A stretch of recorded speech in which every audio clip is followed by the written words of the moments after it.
नमस्कार दोस्तों, आज की हमारी इस सच्ची कहानी की शुरुआत होती है बिहार राज्य से।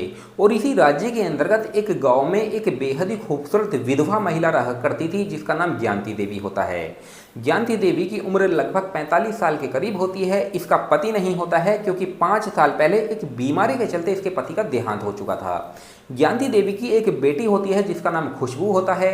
खुशबू ने अपनी कॉलेज की पढ़ाई लिखाई खत्म कर ली थी और फिलहाल वो घर पर ही बैठी हुई थी। खुशबू जवान थी, उसकी वो शादी के लायक भी थी, इसीलिए ज्ञानती देवी को अपनी बेटी की शादी की चिंता सता रही थी। वो सोच रही थी कि जितना जल्दी हो सके खुशबू की शादी कर दे। इसीलिए इधर उधर उसके लिए वो लड़का तलाश करने लग जाती है, लेकिन खुशबू के मन मुताबिक उसे कोई लड़का नहीं मिल पा रहा था।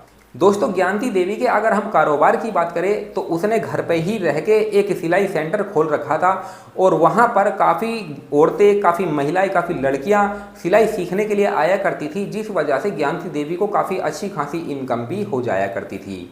उसी पैसे से वो अपना और अपनी बेटी का पालन पोषण कर रही थी।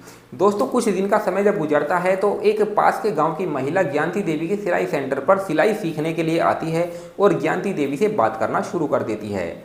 बात बात में ज्ञानती देवी उससे कहती है कि मेरी बेटी खुशबू है, वो जवान है और मुझे उसकी शादी करनी है। अगर तुम्हारी जानकारी में कोई लड़का है तो मुझे बता सकती हो। वो जो महिला होती है उसकी जानकारी में एक उपेंद्र नाम का लड़का होता है जो शादी के लायक था और महाराष्ट्र की एक प्राइवेट कंपनी में जॉब किया करता था और अच्छे खासे पैसे कमाया करता था। वो सोचती है कि खुशबू के लिए उपेंद्र काफ़ी परफेक्ट है, इसीलिए वो उसका एड्रेस बता देती है और कहती है कि तुम उपेंद्र को देखोगी तो एक ही नज़र में उसे पसंद कर लोगी और मुझे लगता है कि ये रिश्ता हो जाएगा। दोस्तों, फिर ज्ञानती देवी एक दिन का समय निकालती है और उपेंद्र को देखने के लिए उसके घर पर पहुंच जाती है। वो जैसे ही उपेंद्र को एक ही नज़र में देखती है तो एक ही नज़र में पसंद कर लेती है। फिर उपेंद्र के माता पिता से अपनी बेटी की और उपेंद्र की शादी की बात चलाती है। उपेंद्र के माता पिता भी जब खुशबू का फोटो देखते हैं तो उसे देखते ही फोटो में पसंद कर लेते हैं। फिर शादी की दिन तारीख तय होती है और फिर जो ज्ञानती देवी होती है वो अपने घर पर आ जाती है और शादी की तैयारियों में लग जाती है। ऐसे ही दोस्तों लगभग 2 महीने का समय जब गुजरता है तो उपेंद्र दूल्हा बनता है और बारात लेके ज्ञानती देवी की चौखट पर पहुंच जाता है उसकी बेटी से शादी करने के लिए। दोपहर का खाना पीना होता है, जो रस्में होती है वो निभाई जाती है।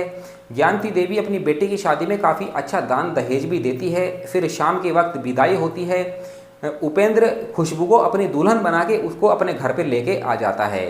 सुहाग की सेज सजी हुई थी, खुशबू वहाँ पर बैठी हुई थी और अपने पति के आने का इंतजार कर रही थी। लगभग 2 घंटे के बाद 11 बजे के आसपास उपेंद्र अपनी पत्नी खुशबू के कमरे में जाता है, लेकिन वो जाते ही सो जाता है। वो 1 मिनट भी अपनी पत्नी से बात नहीं करता है। दोस्तों, खुशबू जब ये सब देखती है तो सोचती है कि मेरा पति पहली रात में ही सो गया है, ना ही उसने मुझसे अच्छे से बात की है, ना ही जो रस्में हैं वो निभाई है। मुझे तो लगता है कि शायद वो मेरे लायक ही नहीं है। अब हर रोज का उपेंद्र का यही काम हो चुका था। वो हर रोज अपनी पत्नी के कमरे में आता था और फिर सो जाता था। ऐसे ही दोस्तों जब कई दिन का समय गुजरता है तो खुशबू को काफ़ी गुस्सा आ जाता है। वो सोचती है कि ऐसे तो मेरी ज़िंदगी बर्बाद हो जाएगी, मेरी ज़िंदगी आगे कैसे बढ़ेगी। फिर एक दिन खुशबू अपने पति से बात करती है कि आज तुम्हें सोना नहीं है, तुम्हें मेरी बात सुननी है। तुमने एक भी दिन में ना ही मुझसे अच्छे से बात की है, ना ही जो रस्में हैं वो निभाई है। आज तो तुम्हें उन रस्मों को निभाना ही पड़ेगा। दोस्तों, उपेंद्र को गुस्सा आ जाता है। वो उससे कहता है कि अगर तुम्हें मेरे घर पे रहना है तो रहो, नहीं तो मेरा घर छोड़ के अपनी माँ के घर पे जाकर रह सकती हो। दोस्तों, खुशबू को गुस्सा आ जाता है, वो उससे बहस करने लगती है। फिर इन दोनों में बहस इतनी बढ़ जाती है दोस्तों कि खुशबू नाराज हो जाती है और अगले दिन सुबह होने का इंतजार करने लगती है। अगले दिन जब सुबह होती है दोस्तों तो खुशबू अपना सामान उठाती है और अपनी माँ के घर पे यानी कि अपनी माई के घर पे चली जाती है और वहाँ पर रहने लगती है।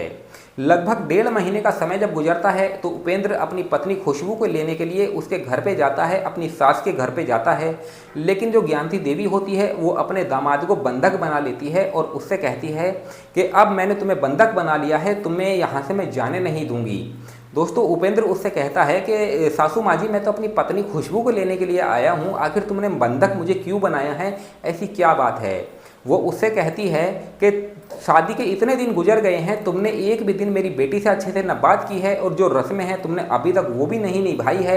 ऐसे कैसे चलेगा, ऐसे तो तुम मेरी बेटी की ज़िंदगी बर्बाद कर दोगे। उपेंद्र उससे कहता है कि ऐसी कोई बात नहीं है सासू माँ जी, तुम खामखा मेरे ऊपर शक कर रही हो। दोस्तों जो ज्ञानती देवी होती है वो उससे कहती है कि मैं शक कर रही हूँ, इसीलिए तो तुम्हारा इलाज करूँगी मैं। फिर उपेंद्र उससे कहता है कि मैं तो बिल्कुल ठीक हूँ, तुम मेरा क्या इलाज कर सकती हो। फिर एक दिन जो ज्ञानती देवी होती है उपेंद्र को लेके एक हकीम के पास पहुंच जाती है और हकीम को पूरी बात बता देती है। हकीम उसका चेकअप करता है, फिर 21 दिन की उसे दवाई दे देता है, कुछ जड़ी बूटियाँ देता है और उससे कहता है कि 21 दिन तक आपको इसका सेवन करना है। 21 दिन के बाद आप बिल्कुल परफेक्ट हो जाओगे। फिर 21 दिन का समय जब गुजरता है दोस्तों, तो ज्ञानती देवी अपने दामाद से कहती है कि दामाद जी अब आप मुझे बताइए आपको कैसा लग रहा है। उपेंद्र उससे कहता है कि सासू माँ जी मैं तो पहले भी ठीक था और अब भी ठीक हूँ, मुझे किसी बात की कोई कमी नहीं है। ज्ञानती देवी उसका विश्वास नहीं कर रही थी और कह रही थी कि मैं कैसे मान लूँ कि तुम ठीक हो चुके हो। अगर तुम ठीक हो चुके तो एक बार तुम ट्राई करो। दोस्तों उपेंद्र रात होने का इंतजार करने लगता है, वो सोचता है कि ये सब तो रात में ही मैं ट्राई करूँगा। दोस्तों रात होती है, फिर उपेंद्र ट्राई करता है। फिर अगले दिन जब सुबह होती है तो ज्ञानती देवी काफ़ी खुश हो जाती है और अपनी बेटी से कहती है कि बेटा उपेंद्र तो बिल्कुल ठीक है, किसी बात की दिक्कत नहीं है, अब तुम उसके घर पे जा सकती हो, वो तुम्हारा ख्याल काफ़ी अच्छे से रख सकता है। फिर खुशबू भी काफ़ी खुश हो जाती है और उपेंद्र के साथ उसके घर पर आ जाती है। आने के बाद दोस्तों उपेंद्र जो होता है वो खुशबू के जो पुर्जे होते हैं वो ढीले कर देता है। खुशबू भी काफ़ी खुश हो जाती है और अपने पति के साथ आज के समय में वो हंसी खुशी रह रही है, किसी बात की कोई दिक्कत परेशानी नहीं है। दोस्तों इस कहानी को सुनाने का हमारा मकसद आप लोगों को परेशान करना या आपका दिल दुखाना नहीं था, सिर्फ आप लोगों को सचेत और जागरूक करना था दोस्तों कि अगर आप अपने बच्चों की शादी कर रहे हैं तो देख के कीजिए, जांच पड़ताल करके कीजिए, नहीं तो आपके बच्चों की ज़िंदगी बर्बाद हो सकती है। इस कहानी से आपको क्या सीख मिलती है आप हमें कमेंट सेक्शन में बता सकते हैं। चलिए मिलते हैं फिर किसी और वीडियो में, तब तक धन्यवाद।